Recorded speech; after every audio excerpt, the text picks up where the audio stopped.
Hello everyone. आज हम authority of advance ruling की एक रूलिंग है उसको जो है डिस्कस करेंगे। सबसे पहले सर देखते हैं रिलेटेड सबसेक्शंस को। तो पहला सर सबसेक्शन है वो है 232 जो कि बात करता है कंटिन्यूअस सप्लाई ऑफ गुड्स की। ये क्या बोलता है, आपने कोई भी जो है गुड्स आप जो है कंटिन्यूअस या रिकरेंट बेसिस पे प्रोवाइड कर रहे हो अंडर अ कॉन्ट्रैक्ट, और इनवॉइस जो है वो आप रेगुलर या पीरियोडिक बेसिस पे आप इशू कर रहे हो। और अगर इस तरह की सप्लाई अगर आप गवर्नमेंट को भी करोगे तो उसको भी जो है कंटिन्यूस सप्लाई ऑफ गुड्स में माना जाएगा। दूसरा सेक्शन है 51 सबसेक्शन 1। वो क्या बोलता है कि ये 4 कैटेगरी के लोग हैं, इनको क्या करना पड़ेगा, इनको डिडक्ट करना पड़ेगा टीडीएस। कितने परसेंट से? 1% से। किस पे काटना है? जो भी पेमेंट या क्रेडिट आप कर रहे हो सप्लायर को किस अमाउंट पे, तो टोटल वैल्यू ऑफ सप्लाई पे काटना है। और कब काटना है? जब वो 2.5 लाख से ऊपर है और अंडर कॉन्ट्रैक्ट है। दूसरा उन्होंने क्या बोला कि अगर सप्लायर की लोकेशन और प्लेस ऑफ सप्लाई वो जो है डिफरेंट है तो आपको डिडक्शन नहीं करना है। उसके साथ में उन्होंने एक एक्सप्लेनेशन भी ऐड किया। एक्सप्लेनेशन में क्या बोला कि हम जब बोल रहे हैं कि वैल्यू ऑफ सप्लाई अगर 2.5 लाख से ऊपर चली गई तो आपको टीडीएस काटना है, तो वैल्यू ऑफ सप्लाई में जितने भी टैक्स और सेस हैं उसको जो है इंक्लूड आपको नहीं करना है, जो कि इनवॉइस में दी रहेगी। अब नोटिफिकेशन पे आते हैं। तो नोटिफिकेशन क्या बोलता है? Notification number 50/2018 central tax. वो बोलता है कि ये 3 लोग हैं, इन 3 लोगों को हम नोटिफाई कर रहे हैं। किसके लिए नोटिफाई कर रहे हैं? जो हमने 51 सबसेक्शन 1 में हमने बोला था कि नोटिफाई करने वाले हैं, उसके अंतर्गत हम उसको बता रहे हैं कि ये 3 लोगों को क्या करना पड़ेगा। अब वो एज ए डिडक्टर जो है टीडीएस डिडक्ट करने के लिए लाइबल हो गए। पहले उन्होंने किसको बोला कि कोई भी बोर्ड या अथॉरिटी जो कि किसी भी पार्लियामेंट या स्टेट लेजिस्लेचर के द्वारा जो है सेटअप की गई है, या जो है जिसको इस्टेब्लिश किया गया किसी गवर्नमेंट के द्वारा, जिसमें 51% की इक्विटी या जो है पार्टिसिपेशन जो है हम बोल सकते हैं या कंट्रोल जो है गवर्नमेंट का है। दूसरा उन्होंने बोला कि कोई भी सोसाइटी है जो कि central government, state government, local authority के द्वारा जो है सोसाइटीज रजिस्ट्रेशन एक्ट के अंतर्गत जो है रजिस्टर की गई है। तीसरा उन्होंने बोला किसी भी पब्लिक सेक्टर अंडरटेकिंग को। अब एप्लीकेशन में सर क्या क्या चीजें एप्लीकेंट ने रखी? पहला उन्होंने बोला सर कि हम जो है रजिस्टर्ड है जीएसटी के अंतर्गत, और हम क्या कर रहे हैं, हम सिविल कॉन्ट्रैक्ट्स जो है उसको एग्जीक्यूट करते हैं और हम एक ट्रस्ट हैं। और उन्होंने पूछा सर कि जो आपने बोला है 51 सबसेक्शन 1 में कि अ कॉन्ट्रैक्ट, तो उस अ कॉन्ट्रैक्ट को आप जो है हमको क्लेरिफाई करके दीजिए कि टीडीएस की एप्लीकेबिलिटी में हमको कुछ दिक्कतें आ रही है। उन्होंने पूछा कि सर अगर कोई कॉन्ट्रैक्ट नहीं है या कंटिन्यूस सप्लाई का कॉन्ट्रैक्ट नहीं है तो क्या टीडीएस का जो प्रोविजन है सेक्शन 51 के अंदर में वो क्या सारी की सारी सप्लाई पे अप्लीकेबल होगा, या क्या एक सिंगल जो इनवॉइस है उसको मैं कॉन्ट्रैक्ट मानूं, या जो टोटल जो है परचेज की वैल्यू जो है किसी भी एक वेंडर के थ्रू क्या उसको मैं कॉन्ट्रैक्ट मानूं। तो इस तरह से कुछ चीजें उन्होंने पूछी। एप्लीकेंट ने आगे कुछ चीजें रखी कि हम जो है सोसाइटी है, रजिस्टर्ड है सोसाइटी रजिस्ट्रेशन एक्ट में, और जो है हम डील करते हैं जो हाउसिंग का कॉस्ट रहता है उसके लोगों का उसको मिनिमाइज करने में, और इस वजह से उनको जो है कुछ चीजें परचेस करनी पड़ती हैं। दूसरा उन्होंने बोला सर जो नोटिफिकेशन है, नोटिफिकेशन के द्वारा हमको जो है बाउंड है कि हमको जो है टीडीएस डिडक्ट करना है, वो इस चीज को एक्सेप्ट कर रहे हैं। लेकिन वो क्या बोल रहे हैं सर कि जो उसमें वर्ड जो है अ कॉन्ट्रैक्ट, उससे सर वो थोड़ा सा कंफ्यूज है, क्योंकि वो बोलते हैं कि हमारा किसी सप्लायर के साथ में कॉन्ट्रैक्ट तो होता ही नहीं है। जैसे जैसे हमको सोसाइटी की एक्टिविटीज में जैसे जैसे लगता है नेसेसरी है, हम क्या करते हैं, हम गुड्स और सर्विस को प्रोक्योर करते हैं, और सर हमारा कोई ऐसा फिक्स टर्म है नहीं कि भाई इस रेट पे लेना है, ये क्रेडिट पीरियड है, या इतना % डिस्काउंट है, या आप ये जो हमको सप्लाई कर रहे हो इसमें हमको आपको ये सपोर्ट सर्विसेज देनी है, ऐसा कुछ हमारा प्री डिटर्मिन नहीं है सर। और उन्होंने 4 जो है सिनेरियो रखे। पहला सिनेरियो उन्होंने क्या बोला सर कि हम जो है जैसे हमको जरूरत पड़ती है हम प्रोक्योर करते हैं बिना किसी कॉन्ट्रैक्ट के। और जो है इसमें क्या हो रहा है कि जो मेरी सिंगल एक इनवॉइस है वो जो है मेरे 2.5 लाख की जो थ्रेशोल्ड लिमिट है उससे ज़्यादा है।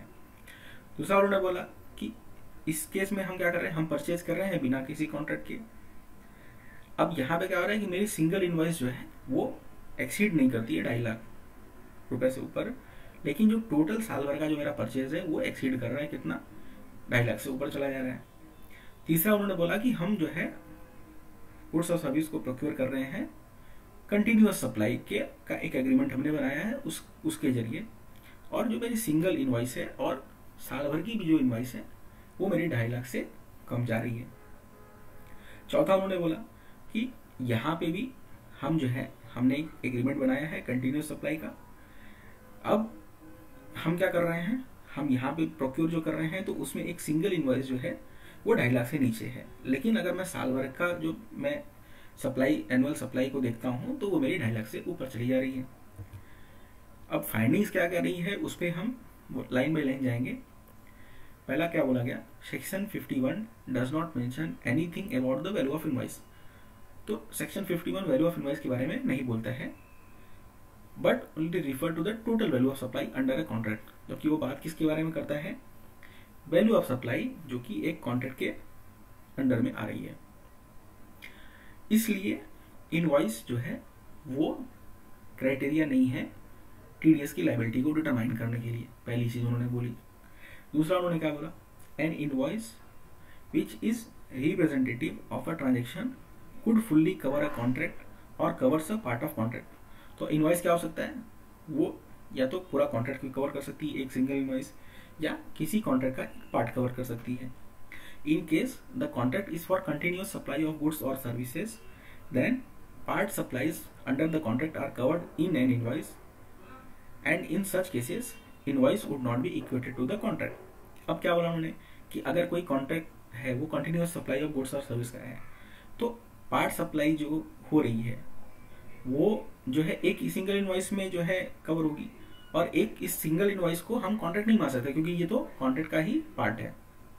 The set of invoices issued for all the supplies made as a consequence of the contract of supply would summate to the contract and not individual invoice। तो उन्होंने क्या बोला कि जो इनवॉइसेस का जो कलेक्शन रहेगा जो कि एक सप्लाई के लिए इशू किया गया है उसको जो है हम कॉन्ट्रैक्ट मानेंगे, न कि एक इंडिविजुअल इनवॉइस को। The agreement between the supplier and the recipient is of prime consideration, and if it is for a continuous supply to be made in installment, then the contract would include all the part supplies made and covered under separate invoice। तो उन्होंने क्या बोला कि भाई जो agreement हो रहा है उस पर हमको फोकस करना है, और अगर वो एग्रीमेंट हुआ है और कंटिन्यूअस सप्लाई जो है वो अगर अलग अलग इंस्टॉलमेंट्स में हो रही है तो कॉन्ट्रैक्ट में क्या होगा, कॉन्ट्रैक्ट में जो पार्ट सप्लाईज की जा रही है जो कि अलग अलग इन्वॉइसेस के थ्रू जो है हम कवर कर रहे हैं वो पूरी की पूरी इंक्लूड की जाएगी। It is in this context the supply under a contract should be understood, and the total value of supply under a contract, if it exceed 2,50,000, would be liable for deduction of tax at source। तो उन्होंने क्या बोला कि अभी आपको जो है supply पे फोकस करना है, सिंगल इनवॉइस पे आपको फोकस करके आपको डिटरमाइन नहीं करना है। Further from section 2 subsection 32 it can be seen that the contract is important and this is what determine how much quantity needs to be supplied and when। तो उन्होंने क्या बोला कि 232 भी अगर आप पढ़ोगे तो उससे पता चलता है कि भाई ये इंपॉर्टेंट चीज है, और यही इसी से ही जो है डिटर्मिनेशन होता है कि कितनी क्वांटिटी कब और सप्लाई करनी है अपने को, और जो है कहाँ सप्लाई करनी है। The supply may be made on a continuous basis और recurrent basis, but what is supplied is a part of original contract. तो सप्लाई क्या हो सकता है भाई कि वो कंटिन्यूअस बेसिस पे हो, रिकरेंट बेसिस पे हो, लेकिन जो सप्लाई की जा रही है वो एक ओरिजिनल कॉन्ट्रैक्ट का पार्ट है। In such cases the multiple part of supply would be a single supply under the contract. तो ये जो मल्टीपल जो है सप्लाईज है उसको हम मानेंगे कि ये सप्लाई अंडर द कॉन्ट्रैक्ट का ही पार्ट है, एक single supply under the contract है। Going through the 4 scenarios presented by the applicant, the following phrase is noted in scenario number 3 and 4। तो जो 4 सिनेरियोज पहला हमने डिस्कस किया उस पर ही उन्होंने कमेंट किया है कि सिनेरियो 3 एंड 4 में क्या लिखा गया है, procure goods and services on call of basis under the terms and condition of the agreement of continuous supply. तो क्या हुआ कि जो भी प्रोक्योरमेंट हो रहा है किसी भी गुड्स या सर्विस का, वो under the terms and condition of agreement हो रहा है, मतलब पहले से डिटरमिन्ड है। We observe that the agreement of continuous supply is a contract for scenario number 3 and 4, and if the amount involved in the supply in this contract exceed 2,50,000, then the applicant is supposed to deduct TDS on the payment credited to the vendor। तो उन्होंने क्या बोला कि scenario 3 and 4 में क्या हो रहा है कि ये जो एग्रीमेंट है वो कंटिन्यूस सप्लाई का जो है एग्रीमेंट है। तो अब क्या होगा कि अगर ये जो एक पर्टिकुलर सप्लाई में, मतलब जिसमें अलग अलग इनवॉइसेस इशू की गई है, वो एक सिंगल सप्लाई का अगर पार्ट है और वो एक्सीड कर रहा है 2.5 लाख रुपए, तो एप्लीकेंट को क्या करना पड़ेगा, टीडीएस डिडक्ट करना पड़ेगा। In the first scenario, since the value of single invoice is more than 2,50,000, there is no doubt that the tax deduction at source is applicable under section 51। तो उन्होंने क्या बोला कि जहाँ यहाँ पे सिंगल ही इनवॉइस जो है वो 2.5 लाख से ऊपर चली जा रही है, तो उसमें फिर कोई डाउट ही नहीं है, वहां पे तो आपको टीडीएस डिडक्ट करना ही है। In the second scenario, the applicant has clearly stated that the value of supply under a single invoice does not exceed 2,50,000, and assuming that it is a single transaction as per the purchase order, then tax deduction at source is not applicable on that single transaction or invoice। तो उन्होंने क्या बोला कि यहाँ पे applicant ने क्या बोला कि हमारा जो है एक सिंगल इनवॉइस है सिनेरियो 2 में, वो 2.5 लाख से ऊपर इंक्लूड जो है एक्सीड नहीं कर रहा है, और ये एजम्पशन अगर हम ले मानते हैं कि ये एक सिंगल ट्रांजैक्शन है परचेज ऑर्डर के अकॉर्डिंगली, तो भाई आपको यहाँ पे टीडीएस काटने की जरूरत नहीं है। But if it is a part of supply and a part of the continuous supply as per the purchase order, लेकिन सर अगर ये सप्लाई का एक पार्ट है या कंटिन्यूअस सप्लाई का एक पार्ट है परचेज ऑर्डर के accordingly, then if the total value of supply as mentioned in the purchase order is more than 2.5 lakh, then the provision of TDS would be applicable even on this invoice। तो sir क्या हो गया, अगर आपका purchase order आपने जो original issue किया है और उस परचेज ऑर्डर में अगर जो है इनवॉइस की वैल्यू 2.5 लाख से ऊपर चली गई, माफ कीजिएगा ऑर्डर की वैल्यू 2.5 लाख से ऊपर चली गई, तो फिर क्या होगा, तो फिर उस परचेज ऑर्डर के अंतर्गत जो अलग अलग इनवॉइसेस इशू किए गए हैं उन सारे के सारे पे आपको टीडीएस की एप्लीकेबिलिटी आने वाली है। अब रूलिंग क्या दी गई, the tax deduction at source is applicable to all supplies subject to the condition that the value of supply under a contract under scenario number 3 and 4 and purchase order under scenario number 2 is more than 2,50,000 and invoice value is only applicable for scenario number 1 as the basis for determining the value of supply under a contract। तो उन्होंने क्या बोला कि sir scenario number 3 और scenario number 4 में value of supply under a contract जो है वो जो फुलफिल कर रहा था 2.5 लाख रुपए से ऊपर, और जो परचेज ऑर्डर अगर सिनेरियो नंबर 2 में भी अगर हम देखें तो वो क्या कर रहा है, वो भी 2.5 लाख से ऊपर जो है जा रहा है। और इनवॉइस वैल्यू हमको कब देखना है, सिर्फ सिनेरियो नंबर 1 में देखना है जब हम वैल्यू ऑफ सप्लाई की बात करते हैं। Thank you.